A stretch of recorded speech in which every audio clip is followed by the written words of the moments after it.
Good morning, everyone who's joined us for today's webinar. Good morning, Afra. Thank you for joining us. Mala, It's a pleasure to have you here again today. it's a pleasure to be back with you. Yeah, thank you.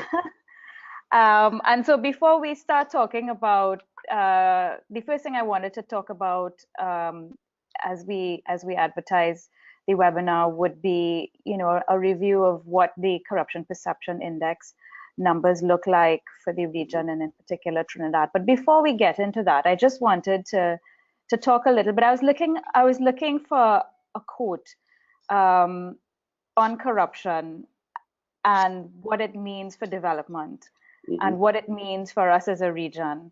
And I found so many I couldn't decide which one to use. But I just wanted to show this book to the audience and to you, Afra, if you haven't read this book. No, I haven't. The Sugar Barons by Matthew Parker. It's mainly about Barbados, but it does, of course, discuss other countries in the West Indies and the sugar-related industry in the 1600s, 1700s, and so on, and slavery and indentureship. And this book really helped me to understand some of the reasons why we are the way we are. Things like the fact that, there was this pervasive sense of impermanence. And, we hear about the rentier mindset, the settler economy versus the extractive economy. And in this book, there's a lot of discussion. This is a book by the IDB. There's a lot of discussion about how our history shaped the nature of our institutions and how our institutions shape our behavior, our culture, and of course, the levels of transparency or lack thereof that we see. But I think it's when you read this book, you get to realize how much of a part of our DNA and our history is this lack of transparency and this rentier, as you say, morals of a mango thief, right, Afra? That type of mentality, how much of a deep underpinning it has in our history. And so I just wanted to share that with everybody on the call this morning first. Good. So, but Afra, I want to talk a little bit about the Corruption Perceptions Index and what the trends have looked like. We've recently, in the last few weeks, seen the latest edition of the index come out. You want to share some of your thoughts with me, please, on that? I know last year you gave us a really, really good explanation as to why there was an improvement on the Trinidad number in particular, which I found quite intriguing. But I would love to hear your thoughts on this year's number. Well, the first thing I wanted to do, Mala, just by way of background, I don't assume that the people looking at this program saw last year's program. So I just give a little bit of background before I get into this year's figures. And the first thing we got to understand is that this is a measurement of corruption perceptions. Corruption in and of itself is really not something that's capable of measurement. Because if you think about it, the people who are involved in corruption, the person offering the bribe and the person taking the bribe, they are very unlikely to ever discuss what they really did and who really did it and so on. So that sort of revelation or disclosure is really impossible to come by. We know it's there, and we can tell by certain types of measurements. And speaking as a surveyor coming from the science of measurement, we can tell by certain types of measurements. And also, we need to be aware of the fact that it is so large. We are trained to believe it's a small thing and it doesn't really matter. It's so large and pervasive in that it affects how so many things happen.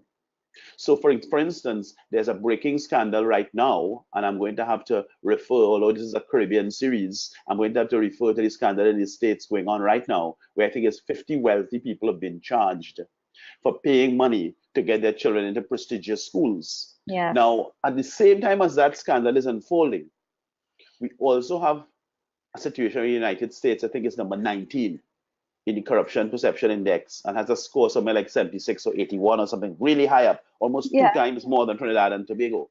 So what does all of that mean? What are we measuring, and how do we measure it? We're actually looking at perception. So as far as I know, the CPI speaks to business leaders and business organizations in gathering its information to get an impression about what is the corruption in our country. Trinidad's score of 41 It's virtually the same as last year. The numbers is 41. But we got to remember two things about 41, because we are number 78 in the list of 180 nations. And we got to remember two things about that. The first thing is that 78 is more or less halfway down the pile, because it's 180 nations. And secondly, is that 41 is below the average, because the international average is 43 in terms of what countries have scored. And so it's a failing grade, anyhow you look at it. It's a failing grade if you think about it that way. And also there's a question about its perceptions. And we're talking about this question as humans. And what is considered corrupt in one country is straightforward in another country. So, for example, in the USA, again, I'm harkening back to them because that is the place from which most of us get most of our information. So we have to have some kind of a sounding board with that set of references. In the USA, lobbying is legal. Exactly. So if you run an industry, whether it's the finance industry or the pharmaceutical industry or the military industrial complex, it's perfectly lawful for you to engage a firm of lobbyists to find out how people are going to vote and to pay and so on and so on. And there are databases that have mapped all of that in great detail. And the legislature in the states is controlled by those industries, but it's all lawful. So in fact, if you ask the opinion formers, as Lloyd Bessel said, the gatekeepers, if you ask gatekeepers in the states about the impression of corruption, the impression would not be that great because it's normalized. Whereas in other parts of the world, if you were to come in Trinidad and Tobago and offer a parliamentarian $50,000 to vote in a particular way, I'm not saying it has happened or it has never happened, but if you were to do that, that would be a breach of the law. Yeah, there was something in my eye. Yeah, that was thinking. There was something in that eye. So we have this situation where we're actually trying to measure something that people don't want to talk about, and we have to understand how that destroys the fabric of the society, because the fabric of the society is something that is very fragile. It is something that has to do with trust and responsibility and the ability to do the right thing when nobody's looking. So an official is in their office, and that person has a position of trust to make particular decisions. And the question is, do they make those decisions in the correct manner?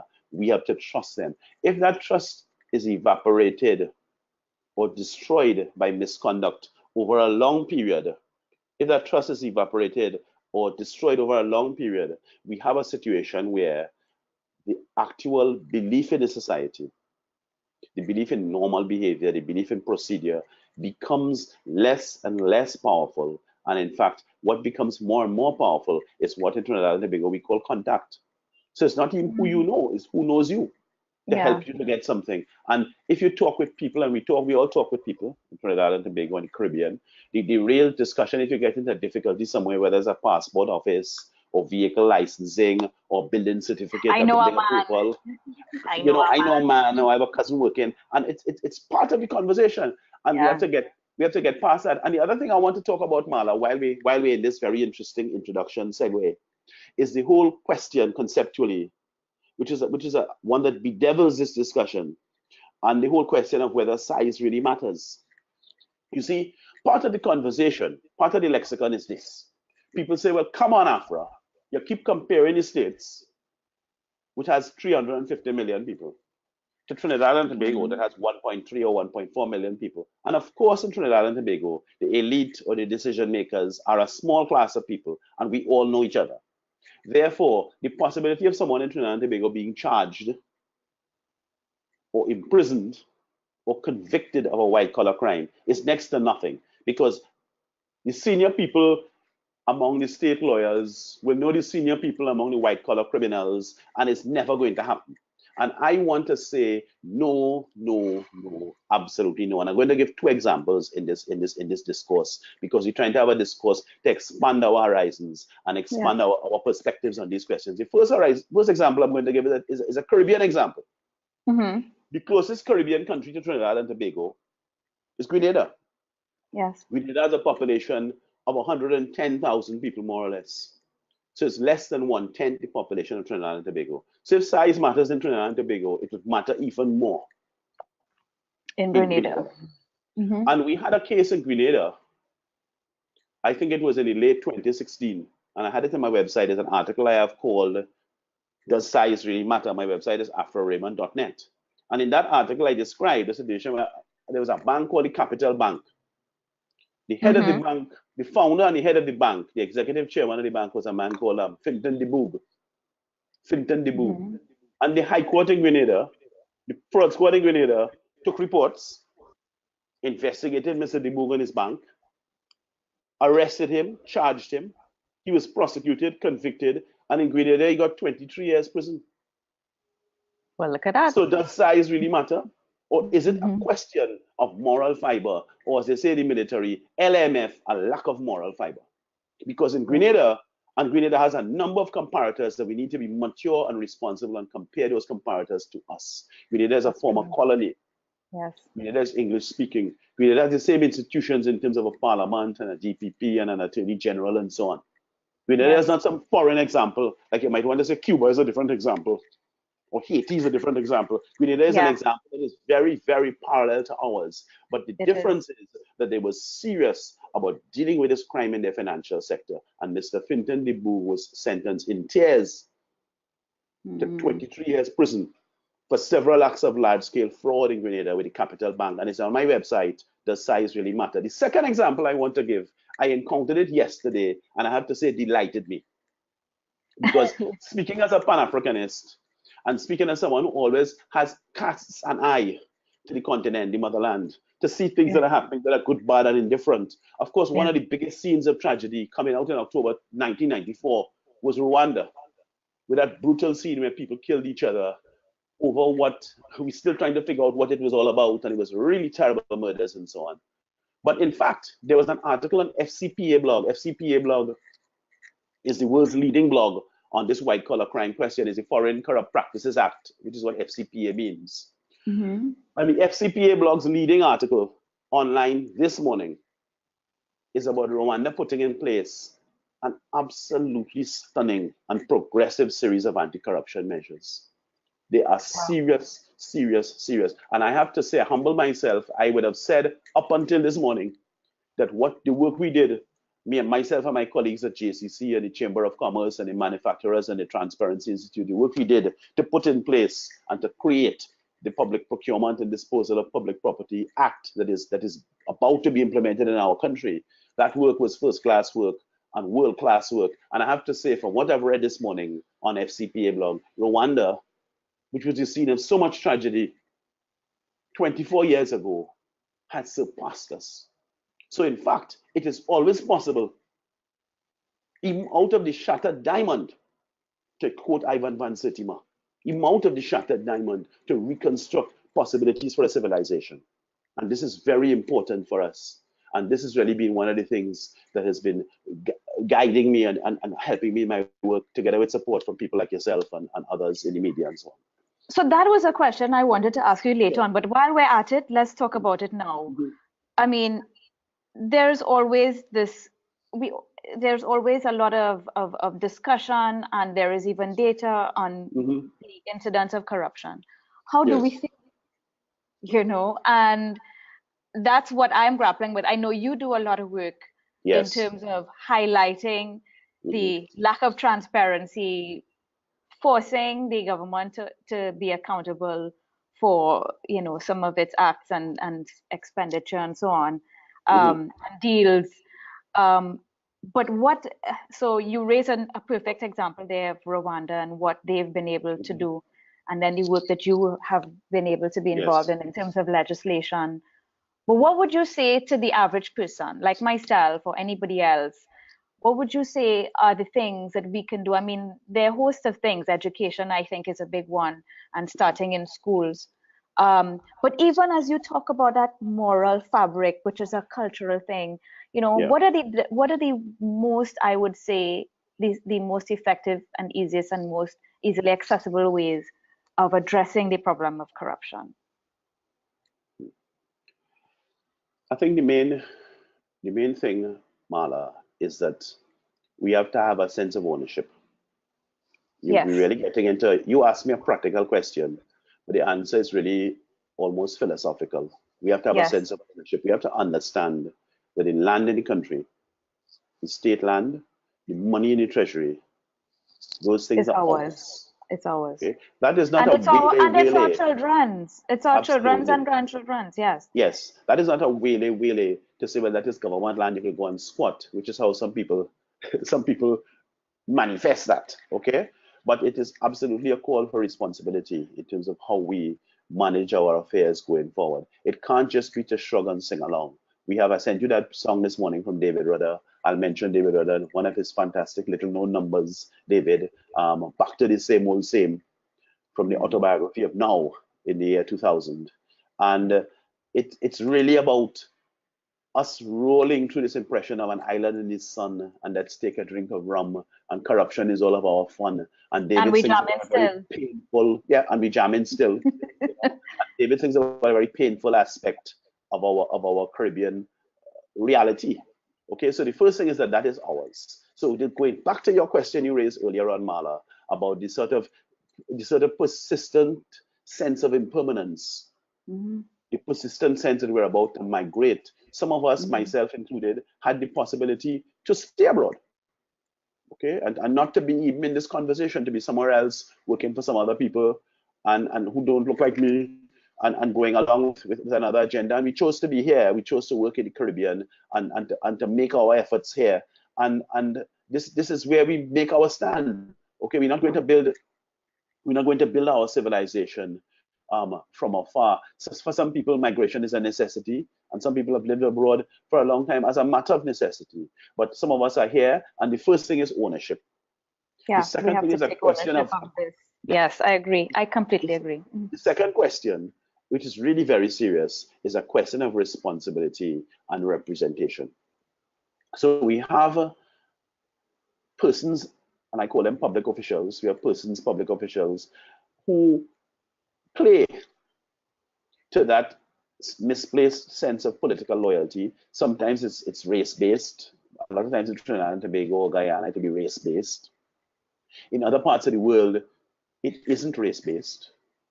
So, for example, in a country like Jamaica, is it race-based? I don't know. I don't think so. But people find a way to exploit differences to allow a leadership to get away with stupidness.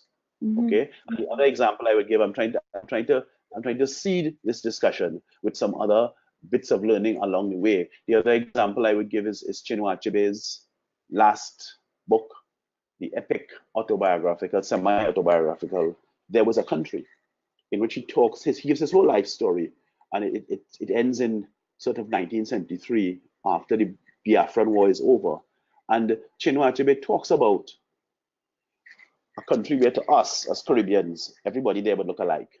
I mean, they're all Africans in Nigeria, and there's no East Indian and Chinese and Syrian, it's all Africans. So what's the difference? But in fact, the leadership in Nigeria was able to make differences, make divides, divide and rule, and continue with a whole series of things, including it wasn't helped by the secession war of the Igbo in Biafra and so on. But the point being that we have to have a sense of responsibility. Our leadership have to answer to us. Okay, and for example, the most recent example of that is the thing we talked about in Tobago Sandals, that project that was being foisted. Foisted is a very polite word because you have a broad audience. Children could be looking at this, but it was being foisted on our population for heaven knows how long, for heaven knows what purposes. What we do know is that the terms that were agreed by our government were not in the public interest. What we do know is that those terms were intentionally concealed. What we do know was that those terms were advanced under a false narrative. Again, I'm being polite. Mr. Imbert uses the phrase big lies. They were being advanced under a false narrative that the existing arrangements are satisfactory. Nothing could be further from the truth. I'll say it one more time. Nothing could be further from the truth. Put up your hand. Nothing could be further from the truth. Morals of a mango thief. When the document, they were trying to conceal the document. When they were forced by legal action, my legal action, at my expense, to disclose the document, all fall down. Okay. Some things literally cannot withstand the sight of days, like a vampire movie. Some things cannot withstand the light of day. So all those old talk and grandma's tales and old wives' tales about sukuyas and dwens and lagahoos. It's real. That's the political reality we're inhabiting. And some of these things cannot withstand the light of day. So in fact, you have to go and train and come again. If you want to come in Tobago Sanders, Mr. Espine and Mr. Lockjack and Dr. Rowley and Mr. Stewart and all of these people, sophisticated investors, my foot, the country was being taken for a ride. And we need to get a sense of responsibility in terms of how we are managing. That was our land.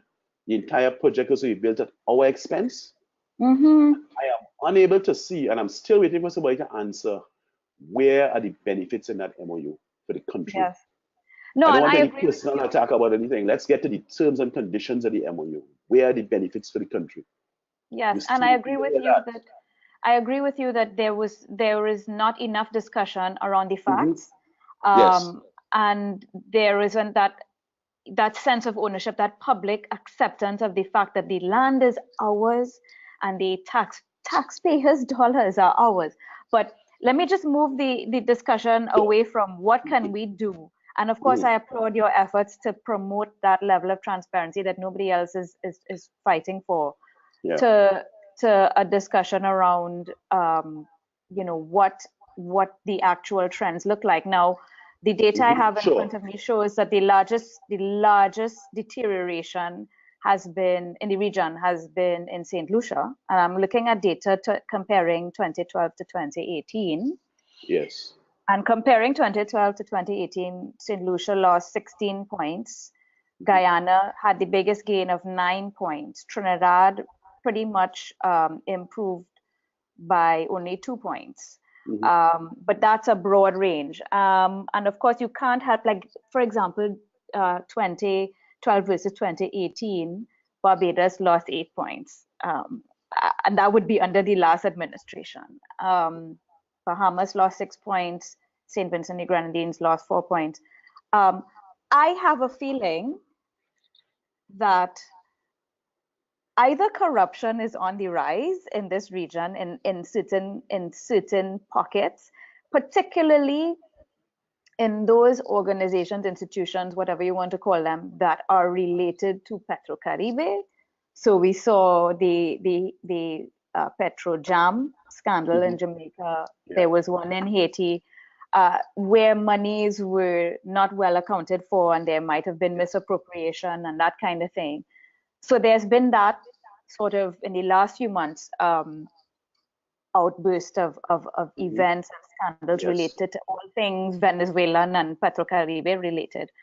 But I'm also wondering if it's not that there are more scandals. I'm wondering if it's social media, increased public awareness, increased demand for transparency. What is your sense? Which is it? Is it a bit of both? Is it one or is it the other? Have there been more scandals? Has there been more calls for accountability, or is it both? What do you think? Well, I think that, to answer your question, Mala, I think that the information age is upon us. Yeah. As I said recently, I did a short web interview with Abby Martin, the American-based journalist, in connection with the Allard Foundation. And one of the things that's happening is that there's a collision, an inexorable collision between the age of information, where we have more information available to us than ever before, and the sort of plunder that is taking place on the planet.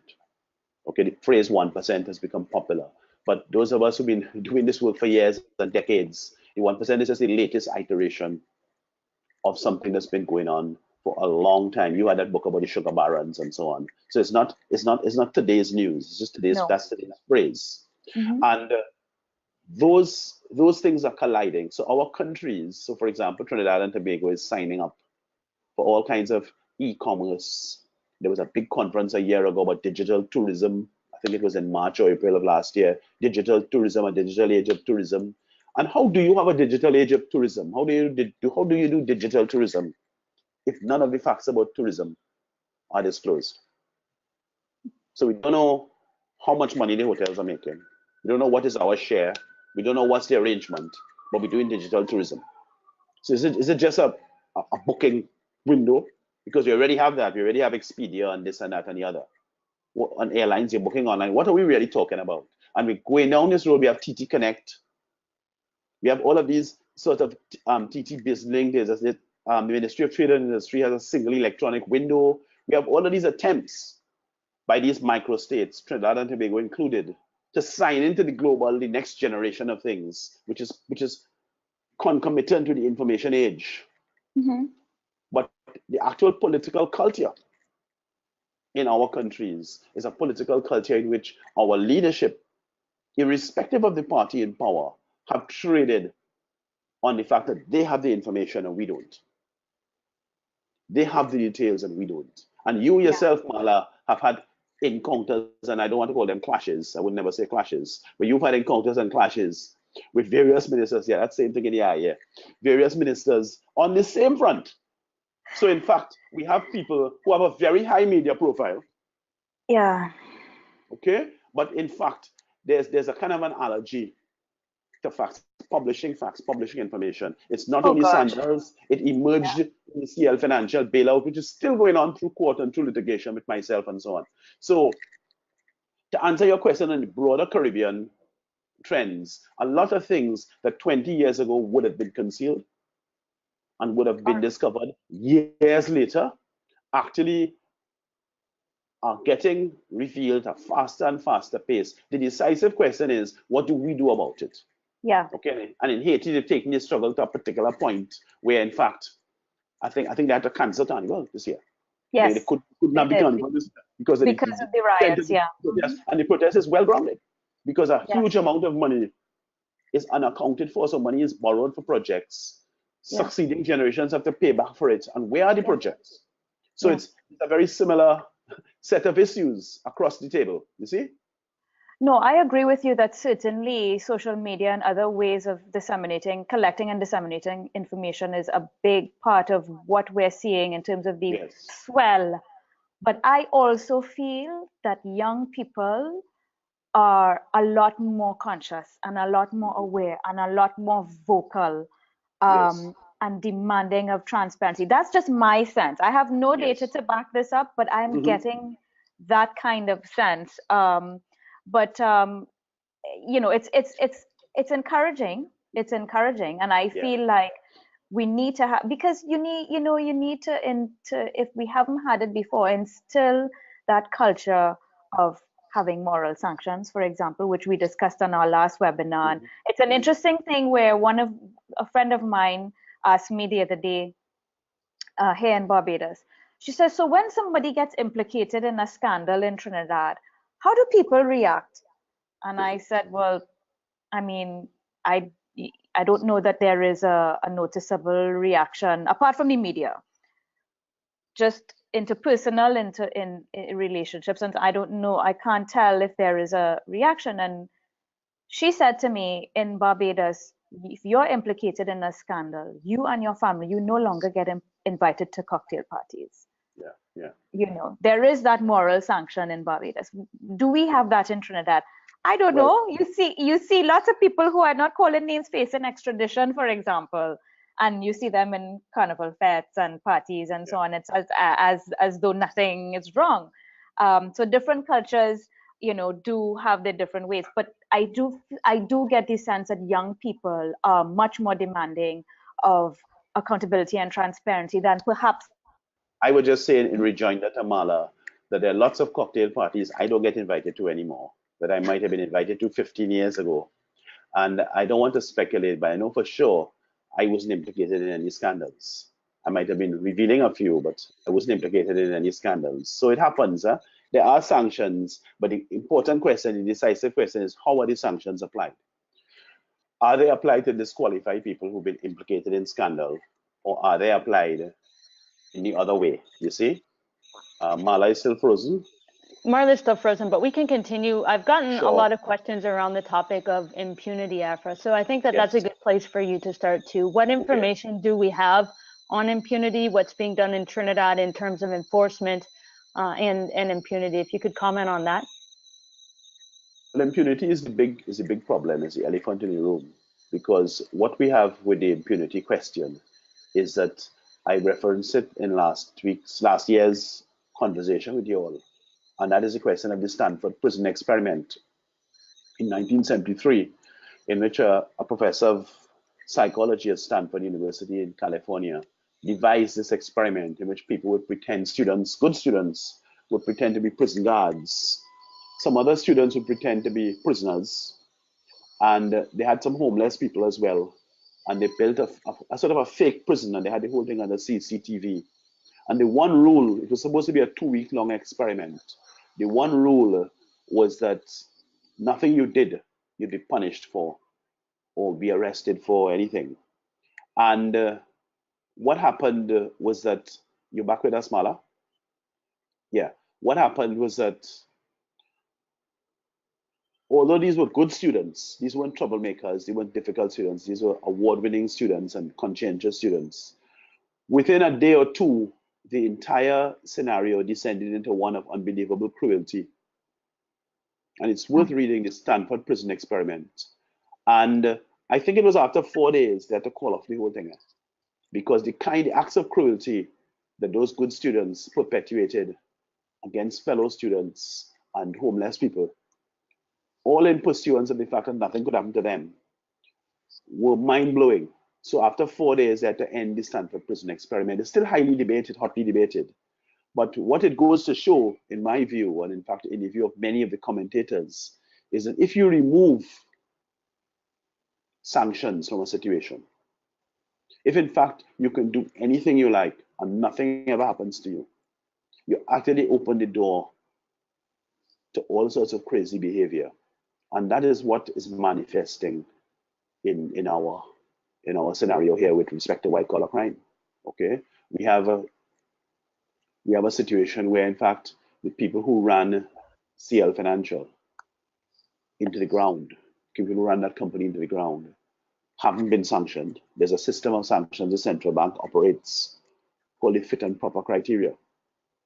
And even if you were with a financial institution that crashed in December, if you were with them up to a year before, you're liable to be sanctioned under fit and proper. And some of those people have reopened new financial institutions, they're licensed and practicing back and forth and so on and so on. And we have a scenario where in Trinidad and Tobago, we don't appear, even the regulatory systems where written rules exist, we've gone beyond Mala. The question of social sanctions about invitations to cocktail parties and have drinks on somebody's terrace and so on. We're talking about the actual framework of regulation is not being applied, to the extent that it calls into question, in my mind, how viable are our prospects for an international financial center? Because the people outside, the people in the first world, the so-called first world, people who employ professional people to do real research, they know about these things. They're probably looking at this show now. They're familiar with your work and they're familiar with my work, and they know that we had a crash in the Caribbean's largest conglomerate, largely finance-based, 10 years ago. They know that nobody's been charged. They know that nobody's faced the court. There was a court case which the central bank launched, I think it was in June of 2011, that appears to have been shelved or taken off to some quiet place to die. Okay? And no sanctions or punishments have been exerted against those chiefs of CL Financial. And therefore they know, without the need for any speeches by any politicians or anything, they know that in Trinidad and Tobago we're not really serious, we're not really ready. And in fact, if they're doing an international financial center in the Caribbean, if that comes to pass, it will quicker come to pass in Grenada, where they are serious. And Trinidadians who've been vetted could go to Grenada to work. But we're not going to get it as long as that set of systems remain in place. The governor of the central bank, Ewart Williams at the time, who was the governor during the period of the company's build-up and meltdown, is on the board of the International Financial Center. He's the advisor to Mr. Imbert, who's the Minister of Finance. So people outside looking at it, they can see all of that. This is no secret. Nobody is discussing secrets here, but we have to make the linkages and understand and explicate what are the implications for us as a country going forward. We have to get serious about taking action against this kind of behavior. And as a friend of mine said, I'll give you one phrase: those people have to be banished to obscurity. If they want to write a book, banished to obscurity. If they want to write a book and give their side of the story, hey, what partner, write a book. But I don't want you drawing any more public money. It's bad enough that some of you getting your full pension. I don't want you drawing any more public money. That's my opinion. No, you're right. And I mean, the FIU also makes a report, talks about how many cases they send, how many files they send to the DPP's office, and none of them end up in the courts. Why is it that we lack this level of enforcement in Trinidad and Tobago? You spoke about smallness, and that is clearly not a factor in Grenada. We just have this culture of impunity. But anyway, it's 11:39. My apologies for falling off a little while ago. Flow in Barbados is just the worst, but that's a different story for a different day. I want to take questions from the audience, because even before the webinar, we got some questions in. And one of them, if maybe that's the one we can go to first, because that was sent in beforehand, was around Petrotrin and the split up of Petrotrin, and that there were there was discussion around tenders being put out for the operations going forward. Are you aware of any tenders? If not, why not? What is happening with Petrotrin, and how are they deciding, if not by tender and public procurement, how are these contracts, if you will, or how is this work being divvied up? Okay, well, first of all, just to say right off, I'm not an oil and gas expert at all. Yeah. So I've commented a few times on the Petrotrin issues, but never in great detail. The company was closed down and broken up, as we know, towards the end of last year.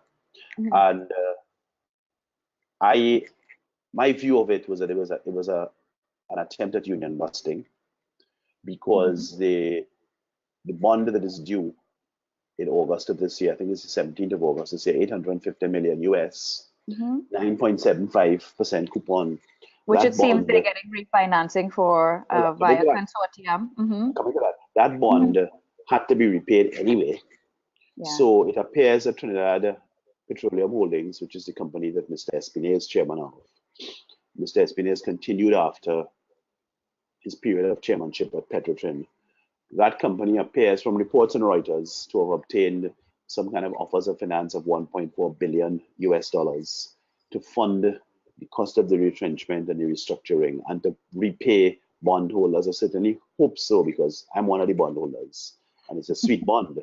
But the most interesting part of that article to me was that the Reuters article, that in fact, the article made the remark that because of the situation in which Trinidad Petroleum Holdings had approached Wall Street, they would have to pay a higher coupon.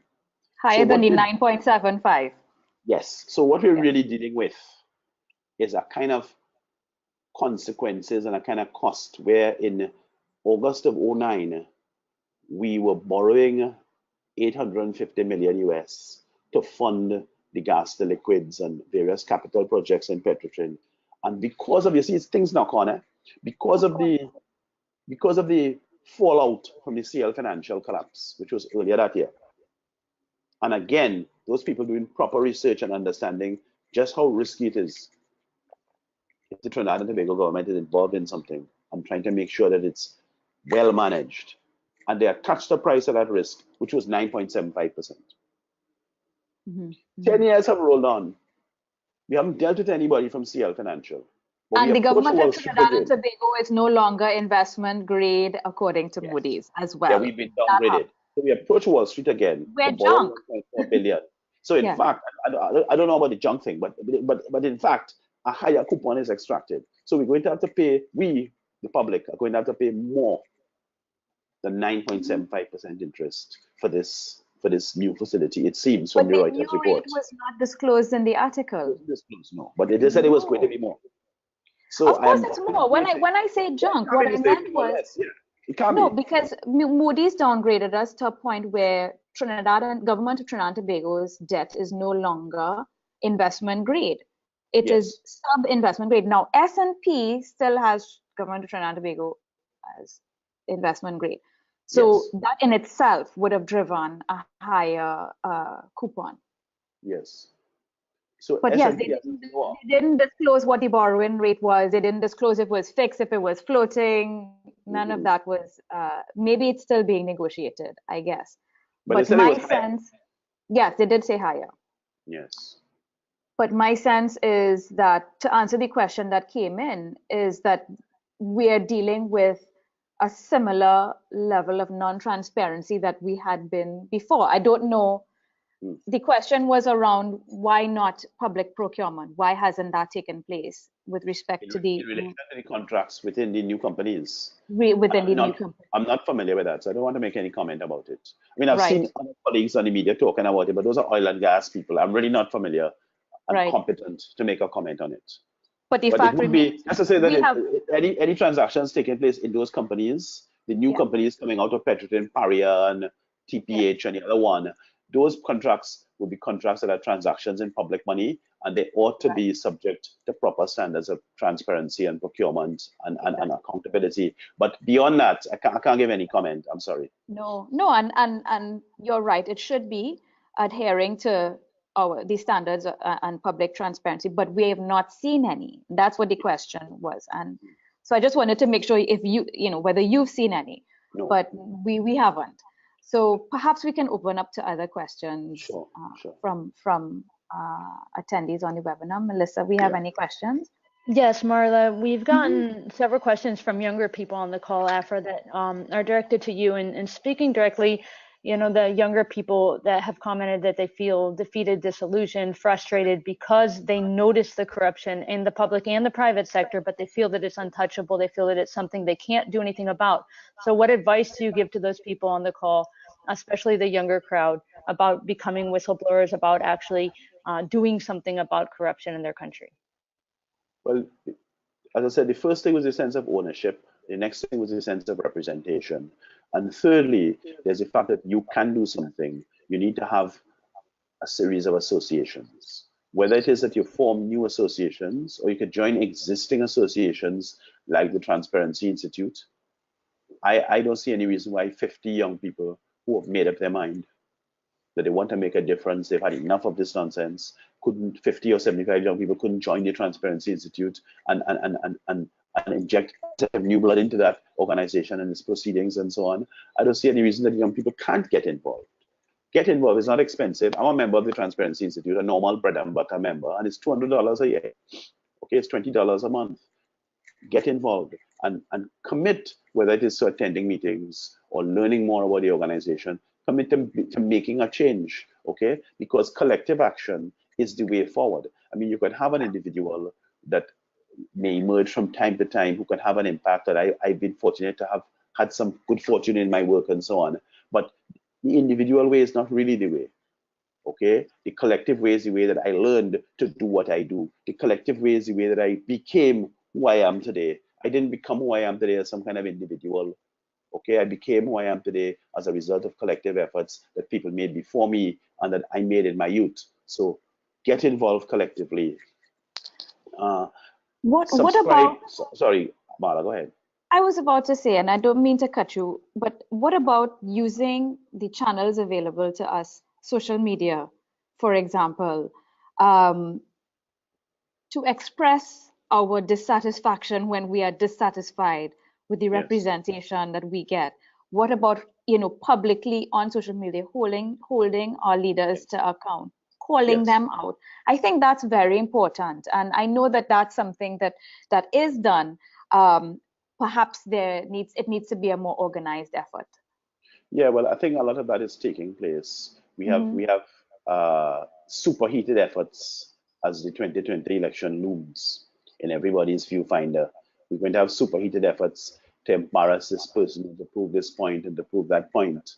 And I think while elections are important, and nobody should try to decry the efforts of our forefathers and our foreparents to create democracy and to create these structures and parliament and so on, we have to recognize that there's a lot more than elections. When we talk about democracy, the practice of democracy and so on, I always go back to that speech. It's always forgotten. We have a 9-day memory.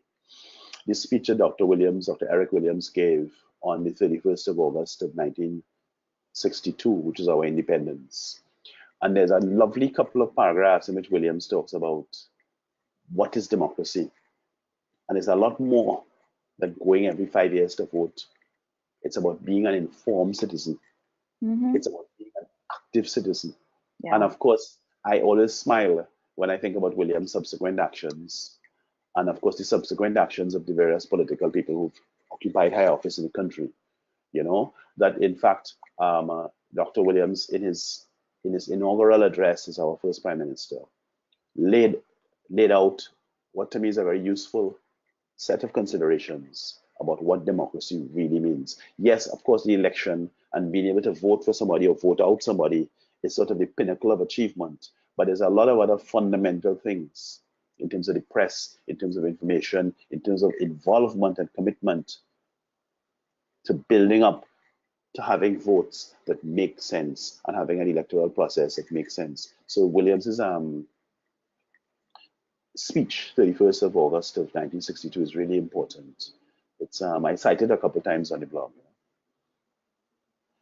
Yeah, but no, I think it's great that young people are more interested and more aware of the lack of transparency and accountability that plagues not just Trinidad and Tobago, but many countries in this region. And I'm happy to hear that they and see and witness that they are, you know, using their voices and their channels to make noise. We need to make more noise. Any other questions on the line, Melissa? Yes, after you spoke about CLECO and, for example, the fake oil scandal is another issue that's come up in the questions. What measures are being taken and what mechanisms can be used to pursue the money to recovery? And we've also, I heard Marla mention the public prosecutor, the FIU. What are the institutions that are in place that we would expect to see enforcement from on these matters? Well, our public prosecution take place in a network. So reports have to be made to the police, and the police have to investigate those reports in respect of white-collar crime. They're normally done through the fraud squad, okay, CID. And those reports, when they're developed to a certain point, will be sent to the DPP for instructions, the Director of Public Prosecutions. The Director of Public Prosecutions is the one who actually has to make an order to prosecute somebody. So in other words, to proceed, and that person will be arrested and charged, and then they will proceed with a prosecution against that person and so on. All of that is about to change, however, with the implementation of the Public Procurement and Disposal of Public Property Act. The full implementation of it, because what it will mean is that there will be a place to which one could make reports about corrupt acts of procurement and disposal of public property that in fact would receive a swifter treatment than currently available through the DPP and the police channel. And we need to understand what it is that means, because the phrase we use is that where the rubber hits the road is in the act of procurement. So when a contract is being awarded to build a school, that act of procurement is where public money is actually being released from the treasury in pursuance of a particular project. And that act is an act that in fact would allow us to trace incidents of corruption. There also is a process within that to measure the outturn cost, the final cost of a project. Okay, so that new procedure that is in the process of birth, that new procedure is going to be a new way forward for us as far as that is concerned. One point I'll mention to you, because you started off, Melissa, speaking about the CL financial thing. One point I'd mentioned, a point of interest in relation to the corruption of the bailout. And it's something, it's one of my themes. There are quite a number of people listening to this who don't see the bailout as a corrupt thing. They see it as the same thing that took place in America, and America bailed out Wall Street, and America bailed out Detroit. And why is Mr. Manning being blamed for bailing out CLECO? And that sort of misunderstanding has been fertilized and spread. Let me give an example. Pardon me. The bailout that was agreed in respect of CL Financial was one where only a tiny part of the money, the first $5 billion, paid any interest. So the first $5 billion, there was interest on that at 4.75%. It's what's called a preference share. The rest of the money, because we spent about $55 billion or a little more, the rest of the money was interest-free. When you do this, a calculation we do in finance, Marla will know what I'm talking about, called the weighted average cost of capital. When you do a weighted average cost of capital calculation on that, to work out what was the interest across the whole amount, it's less than 1%. It's 0.95%. I'm going to go further because we have to go into granular detail to understand what's really happening in our country. The 4.75% interest rate that was attached to the preference share back in January or February of 2009. I went to the central bank statistics. It's not an opinion, it's not old talk, it's an analysis based on the facts. The central bank produces statistics about the commercial lending rate. And the commercial lending rate in 2008 and in 2009, in other words, if you had a business and you approach a bank to borrow money to do something in your business, the interest rate you would be paying to a bank in Trinidad and Tobago, if it was in 2008 or 2009, would have been in excess of 11%. So this distressed company that was so distressed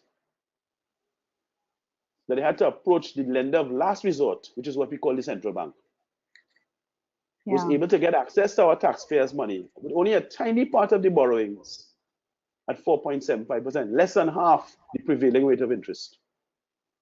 The rules of the financial universe had become reversed. Okay? Yeah. And in fact, hold on, let me say more. So 0.95% is the rate of interest across that money that was lent to the CL Financial Group. I've been doing a very detailed piece of research through the Freedom of Information Act and extensive correspondence with the Ministry of Finance on this bailout, the actual details of the bailout. It's nothing personal. It's a matter of the first importance. And do you know, it was revealed to me and confirmed to me by the Permanent Secretary in the Ministry of Finance in the last 6 or 7 months. It was confirmed to me in writing from him that the interest we have paid to fund the bailout exceeds $4.8 billion. So the interest we have paid exceeds $4.8 billion to fund a bailout on claimants who made the riskiest investment in the market. The interest they have paid is next to nothing, as I just demonstrated, 0.95%. Okay? Yeah. Now, what's interesting about the interest? It's very interesting. Up until 2016, I think it was July 2016, because I've been mapping it very carefully. You have to be very meticulous in your mapping to see where the breeze is blowing, Mala. Yeah. Up until July 2016, because the bailout started in January of 2009, up until July 2016, the monthly cost in terms of interest, it's called interest and financing costs. That's how I define the question. The monthly cost was just over $30 million a month. It was just a little more than $30 million a month. The monthly cost now, since sort of mid-2016 to now, is $83 million a month. We pay $1 billion a year in interest. We who don't have any toilet paper and soap in the hospital, we pay $1 billion a year in interest. Why? And that is part of what it is I am pursuing in the High Court. Why? And for interest. Why? And for these people to not be held to account. But I just want to add another point. Yes. Something that the government of Trinidad and Tobago has something called, and for the longest while has had, a primary fiscal deficit, meaning that you are in deficit before you pay the interest on your existing debt. So to pay this $30 million a month or $1 billion a year, we are actually borrowing to pay the interest on the bailout. Yeah. I mean, it's sick. It is sick. I would love to see when you finish doing this in-depth analysis. I would love to see what the report looks like. But we don't have a lot of time left, but I just wanted to raise one more thing. Sure. With respect to asset, the question was around asset recovery as well. Have you seen or heard of the asset recovery unit in Guyana and the fact that they go after politicians and former leaders who have engaged in, or there were deals that were not above board to recover assets for the state? How come Guyana has that? and they're well below us on the corruption perception index. Although, as I mentioned to you earlier, they have been improvement. Exactly, the largest improvement was in Guyana, and I'm wondering. Yeah, and I'm wondering if that had a role to play, that asset recovery unit, and the fact that that new government, well, the government now, which may not be for much longer, but that government had a different approach to transparency than the previous government. What is your sense of this asset recovery unit? Is that a way that we should be going, all of us? Well, yeah, the State Asset Recovery Agency is called SARA in Guyana, the State Asset Recovery Agency. And the chairman of it is Professor C.Y. Thomas, who's a long-standing Caribbean economist and man of distinction. He's still alive. C.Y. is still alive. And I had the pleasure of interacting with them in July of 2017. Nice. And my colleague Stefan Gray, who's a young Trinidadian forensic accountant, Stefan Gray put on a conference in Guyana, Pegasus, called Public Corruption and the Oil Curse. And I was one of the speakers there, a two-day conference in July of 2017. It's up on the blog, afrorima.net. And this SARA law, and they have a public procurement law in Guyana too. The SARA law and the public procurement law in Guyana, I analyzed the both of them on the blog and live on camera. And so the SARA law is quite good. There are loopholes in it. All laws have things that people could try to get around. But the actual thrust of it is the intention that if in fact you have unlawfully enriched yourself by acquiring assets, whether it's timber, whether it's gold, whether in the case of most of the cases it's land or it's companies, that in fact those things can be recovered, and recognizing the pinnacle process of what I love to talk about, disgorgement. It's such a lovely phrase, disgorgement. Disgorgement. It's just lovely, disgorgement. So in fact, you catch somebody who's enriched themselves, they did so unlawfully, and they are forced to release those assets back into the public purse, and it's called disgorgement. Of course, love it.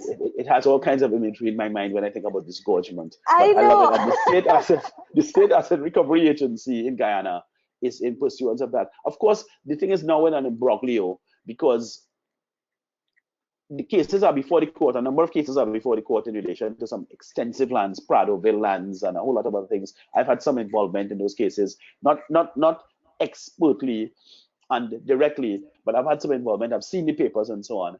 And there's also the question that the government in Guyana, that is the government of President David Granger, I think it was on the 21st of December, they suffered a no confidence vote when Charandas Singh voted in favor of the opposition, which is the Jagdeo Bharat PPP. And in fact, Granger's government was pushed into a crisis situation, and they're now trying to work that out.